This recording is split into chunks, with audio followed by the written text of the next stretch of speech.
Guys, it is Dom here from Sounds Fear Magazine. Just had a wonderful chat with Eugene Hütz from Gogol Bordello about the new album Solidaritine, about legacy, about success. So much good stuff here. Just such a wonderful chat, a bucket list one for me. Eugene's energy and his drive and passion for the music, hardcore punk, the punk scene, New York, Ukraine, of course, huge parts of this interview. So thank you so much for making the time to listen, to watch, and I appreciate it. I appreciate you. Thank you so much for your time. I've said that already. Thank you to Eugene for his time. This was awesome. So pleased with this. Cheers for watching. I've wanted to speak to you for a very long time. And oh, cool. Thanks, man. Sure, absolutely. Before we start the sort of talk about the record, I have wanted to ask you a question for a while because I don't know what your relationship with this phrase is going to be. How do you define success? What does success mean to you as an artist and as a person if they're two different things? No, they're not two different things. They're one and the same thing. Okay. I think particularly in punk rock, it's definitely one and the same thing. Yeah. Because punk rock is really about perseverance of individual, you know? Yeah. And it's about resilience of individual, and it's you know, in a that is just kind of, it's more of a destiny kind of thing. It's more of a particular path of life that's just, you know, in my personal experience, I just had so many various like episodes where I was like clearly like was tried to sway a different way. Yeah. You know, like, now that I was in the movie now, everybody was like, yo, you got to move to LA and do that whole fucking thing, and that change and go and live that lifestyle and get in with that whole crowd. And I was like, that's not what I do. Like, what the fuck? That's not who I am. Yeah. And I never for a second doubted that. I was like, I'm East Coaster, man. Like, what the fuck? Like, that's where I stay. I mean, I do have my adventures, but New York City remains to be my center for so many years now. So I think it's really about staying the course. Once staying the course and staying true to your true calling. Yeah, that makes sense, man. And thank you very much for your sort of reflection on it. Just because I guess because you've had so many records, because you've done the documentaries and movies, I guess it's just interesting to get your viewpoint on that term. And I guess there's another one I wanted to ask you about, another word, bit of a word association, and that is legacy. Do you pay much attention to the Bordello legacy and your legacy as a person, as an artist, or does it not really? Does that not really register with you at all? Of course, I have my reflective moments, especially we were given an opportunity to reflect quite a bit in the last couple of years, Yeah. The whole fucking cooties COVID thing. But I wouldn't say I don't reflect too much, Just to me, it's not so much more about reflecting on how, on Gogol Bordello, or like what I do, as much as kind of how it's a part of a particular lineage. Yeah. So in that case, it's a very interesting, much more interesting actually way to reflect, because even something like choosing the name for a band can be quite whimsical and irresponsible. We've been to so many bands. You start in a band when you're like 14, and and you call your band like like a vinegar face or whatever. Yeah. It's like good enough, sounds good enough. You know what I mean? And then you do that for a while, but and which was the name of my first band actually, Уксусники, Vinegar Faces. Wow, what a name! You know, kind of more like to be translated as bitter faces, but you know. But so by the time Gogol Bordello came, I was just kind of a little bit more on a different time and space, and I thought about it actually for a while, like picking something that's going to signify, you know, this kind of distinctly Ukrainian thing, but not necessarily in a kind of definitely not in a nationalistic way, but in a way that just kind of like positive and cosmopolitan at the same time. Yeah. And so, you know, Gogol is exactly that kind of figure in Ukrainian literature, especially that. And the other reason I thought about it as perfect candidate is because he was always, you know, hijacked into Russian propaganda as a Russian supposedly writer, you know. And I was like, no, we're gonna start telling the story of how it goes. We're gonna bring it all back. We're gonna bring it all back home. Yeah, yeah. You know, and that was a kind of, it starts there in the late 90s, you know, with that idea. And time goes on, the band gets, you know, well known. And at this point, that very aspect of it, that we've been telling the story of Ukrainian liberation, essentially, from Russian propaganda and taking it out of those hands. Now the story just like starts going on to completely another level, you know. It's just like now it's serving the purpose because punk rock is music with a purpose. And you know, as Joe Strummer, you know, was saying, calling it like music that matters, I think. Yeah. Or something along those lines, you know, I'm paraphrasing, but that's why, because in this music, it has a particular, it's a music of experience driven, and the aesthetic of it has a certain, you know, purpose. Yeah, absolutely, man. And I mean that purpose is, you know, kind of part of my next question. It's around how, because I know you can't speak for the other members of the band, but if you look back at who you were and what you understood about yourself back in the, you know, back in the 90s, and when you started the band and when you started being in bands to where you are now, what have you learned about yourself? How would you say you've changed and developed, and what have you kind of come to understand about yourself as an artist and as a person as well? Oh, there's both. There's, you know, things that just kind of stay pretty much the same, and there's things that definitely the time brings certain you know, evolution. So like, you know, like this new album is very because the times are so fucked up. If it's not like some political turmoil, then it's pandemic, and if it's not a fucking pandemic, it's, you know, invasion in Ukraine.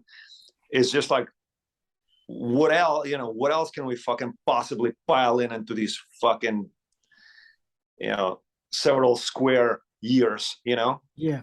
And the time itself calls for a kind of brings out those qualities in you that perhaps, you know, that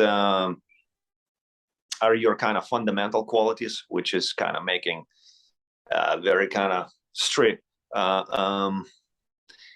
more straight ahead kind of music. And I think that this album has just kind of brought us back naturally to kind of punk hardcore roots of Gogol Bordello. You know, I mean, it was always there. You know, it's just like it's you know, like on our last album before this one, we were already like tripping out on almost some idea of like, how do we, you know, now we got this our own kind of a lemonade stand, our own kind of a brand of punk rock going here, you know, the so-called gypsy punk, you know, for so in reality, it's just kind of like a playground of making more like a baroque kind of a punk, you know, more like more kind of almost like Robin Thighs was something like symphopunk, you know, at the times, you know, which is a great experiment, but you know, on Seekers and Finders on that last album, I thought that was like the peak of our like playing around with this idea of how symphonic can punk get, you know, and still be punk. Yeah. And I think it kind of did some, there were some successful moments of that, you know, but now it's just like time to strip it all back down and come into really like, it's like time just propelled us to come back, make that full circle back to original sounds that initially like drew us into world of music. And you know, and which is why, you know, I call Walter, you know, who's a Walter Schreifels, who's a great has a great track record in the world of punk and hardcore, and is very, very seasoned guy. And you know, we were friends for a number of years and tour mates, and it wasn't, I mean, it's in Walter's case, it wasn't just about like knowledge of, you know, a kind of very natural authentic knowledge of punk and hardcore, but and how to get all those frequencies right. But it was also in co-producing sense, you know, Walter is also a very great songwriter himself, and you know, which is kind of probably one of my main strengths, has it putting that Rubik's Cube together, you know, that called song. So, you know, we just had a lot of actually naturally occurring fun that way. Yeah. You know? Yeah, absolutely. And but I think I drifted off from initial point question pretty far at this point. It's okay. It's all right. We were just talking about how like you've changed, but it sounds like not only has the band come back to that hardcore punk route, but you feel like it sounds like you're happier with that too. Like you've kind of, are you happier with that return to the roots of Gogol Bordello? Yeah, it feels right. It feels great. And, you know, we all, you know, I mean, I know a lot of people who started out in punk and hardcore scene and went on this whole journey, but it's a great home base to come back to. You know, it's just a great home because this kind of music has a lot of integrity to it. You know, it's a music of people for the most part. It's the music of people who, you know, say what they mean and mean what they say. It's not, it's, you know, art is something that, you know, has a way of getting very contrived and pretentious. And here it's just kind of like, it goes back to that like intellectual working class vibe rather than like, you know, art school kind of kids vibe, which is all cool too. But, you know, it's just it's just different, you know, it's really not, I mean, in a way I kind of have both sides because, I don't know, like my uncle is a painter and he was like babysitting me and I grew up around the, you know, the history of art. Like I knew it, but without like growing up on the outskirts of Kiev and a kind of super,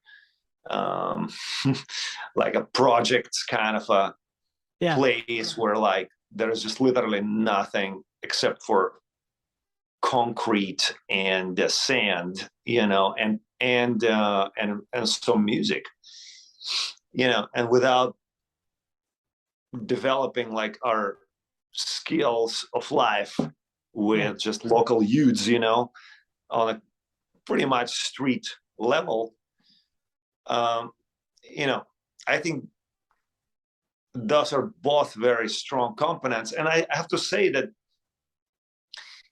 you know, punk rock has so many different faces, you know, but for us, you know, it's like once you move to New York City and like know the whole New York Dolls thing, then punk rock starts looking like this way. And then you're like, yeah, but that's just endless story, you know, you can turn it each and every way and all those angles are important. But I'll tell you, like back in Ukraine, I was like, I don't know, 13, 14, we already hit all those like punk and disorderly compilations with like GBH and Exploited and all early oi music, Angelic Upstarts, One Way System, like that was hitting like really close to heart and close to home, Yeah. Just like that working class kind of energy, that working class angst with a bit of intellectual class struggle inside. Yeah. And there you have it, it's a vortex of poetry of its own. Absolutely, man. Thank you for sharing some of those experiences with me as well. I've got 2 or 3 more questions now. The first one centers around, obviously, we're going to talk about one of my favorite tracks from the new record in a second, but I wanted to ask you, this is my perception, so whether you need to correct me on this is a thing. Okay. But it's always kind of struck me that you don't really make music to... So I know you do make money out of it, and you have a career out of it, but it doesn't strike me that you make records to make money or just to survive. You make records that need to be made, i.e., to address Ukraine, to address things at the time. Is that a fair assumption? Am I right with that? Like, you make records because they need to be made, rather than because you're thinking, I need to make more money, kind of thing. Is that? Yeah, I gotcha. Yeah. I mean, if we would ever try to actually angle our work that way, the band would fall apart a long time ago. Yeah. It's just simply not who we are. So, I mean, there has been a significant drop in quality in music in the last, decade or even longer. So it's pretty much scientific fact. It's not like, and I'm looking out for new great music all the time. And there is some. I'm not the dude who's just like, back in the day, it was like, back in the day, anybody's back in the day is going to be their favorite day. You know what I mean? Because it's like that, whatever hit you in the face most, whether it was like, GBH or Elvis Presley or Kanye West, like that's going to be their back in the day heyday. Yeah. That's just the way psychology of humans work. But there was like a quite a serious dip in quality and in quality of songwriting. And I think because people are, they still need to build their muscle how to process information just more lucidly than they do, because there is so much more information to carry, and the filter is not really well tuned yet, so everybody's just kind of dealing with a lot of schizo virus and virus like coming out there, like schizo digital viruses, and not everybody can fight it off. I mean, most people actually can't. So going back to your question, if we would like try to go with the flow of these events of what's more kind of digestible now, we wouldn't sound anything like we sound.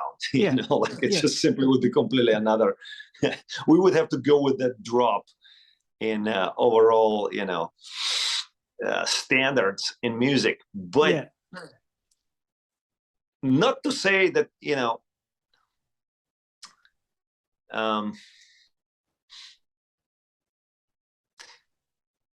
we're definitely, actually, a friend of mine who's very much a music head and kind of a younger person on the block, a young writer.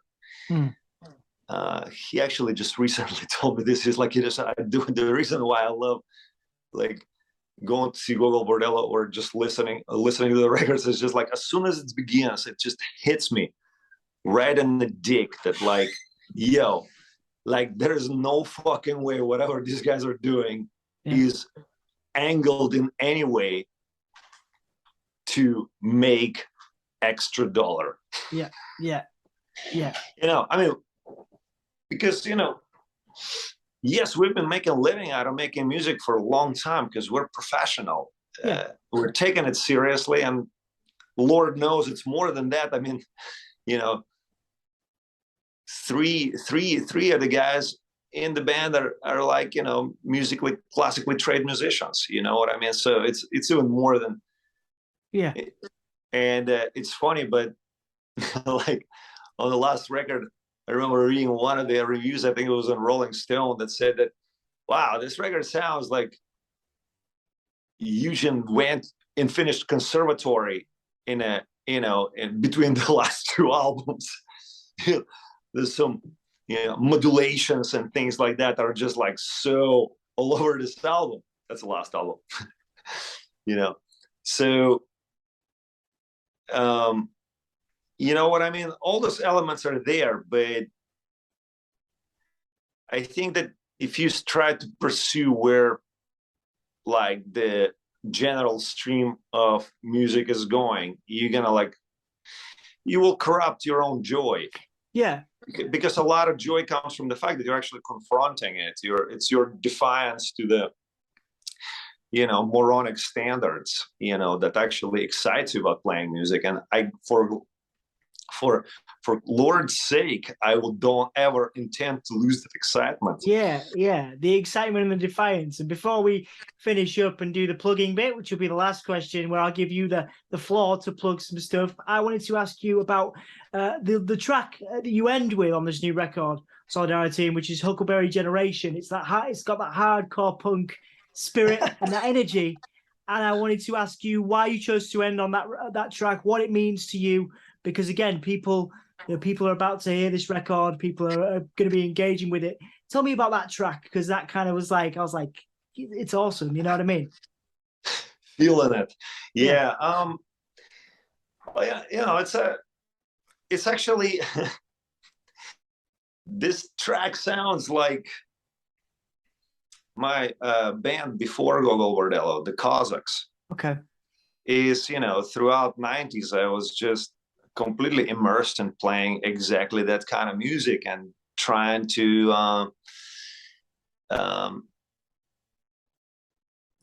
make the kind of the take it to its ultimate height, and which I think we did with the previous band, the Cossacks. And when it got to that point where like the punk and hardcore are just so prominently obvious, or like the world where I came from, in a certain way, I had some kind of a breakthrough. Like I really filled up that glass, and now I want to start playing acoustic hardcore. Like like I reached the volume and the amount of gigs that I wanted to dwell in that zone. And then I was just like, listen, I want to do that, but like where I can hear myself, just like, and plus, I was at that point I had a certain mileage, and I wanted to kind of go more towards storytelling songs. So I kind of wanted to bring that like Johnny Cash kind of element into it, where like the story is cohesive, because I had all these stories in back pocket, stories of immigration, stories of just like of like just falling into this punk rock corridor, which is it's like universal, man. It's fucking amazing, because you come from like Ukraine, and then it's just like without help of any social workers or any of that engagement, you just go to like downtown on East Coast, and you just see people dressed pretty much in a similar style, still preserving their individual style. And you just walk up to them and go, and like like all the kids that I used to hang out with, we always go back to this kind of comedy stories we shared, where I just walked up to them on the street without speaking any English, and I was just like, Sex Pistols. They were just like, they didn't know that I don't speak the language in English. They were just like, okay. And I was like, Dead Kennedys. And then one of them stepped forward and was like, all right, I got you, bro. Amazing. The Clash. I was like, communication established. And the next thing you know, you're at the punk rock show, and you pick it up where you left, Beautiful, man. What a cool, honestly, I've had a similar experience myself, and it's lovely. Like, it's awesome. Thank you for sharing that with me, man. And I appreciate your time as well. Thank you so much for that. Before we finish up, then, rather than me kind of say, because I know you've got a US tour coming up, what is your message for fans in the UK and I guess around the world that have continued to support Gogol Bordello and will, they've done it since the very beginning and will continue to do so? What is your message to the fans? What would you like to plug before we finish up? Well, the message is important to stay with, with that aspect of our work that we do, the aspect of, putting what we can do best to service, the struggle of Ukrainian people. It's important to stick with it till it's done, because and recently you've been seeing an amazing turnaround, and in a warfare there, but on a level of being in a certain sense representatives of the people of Ukraine, because for a lot of people out there in the world, there is a lot of people for whom Gogol Bordello is their only connection to Ukraine.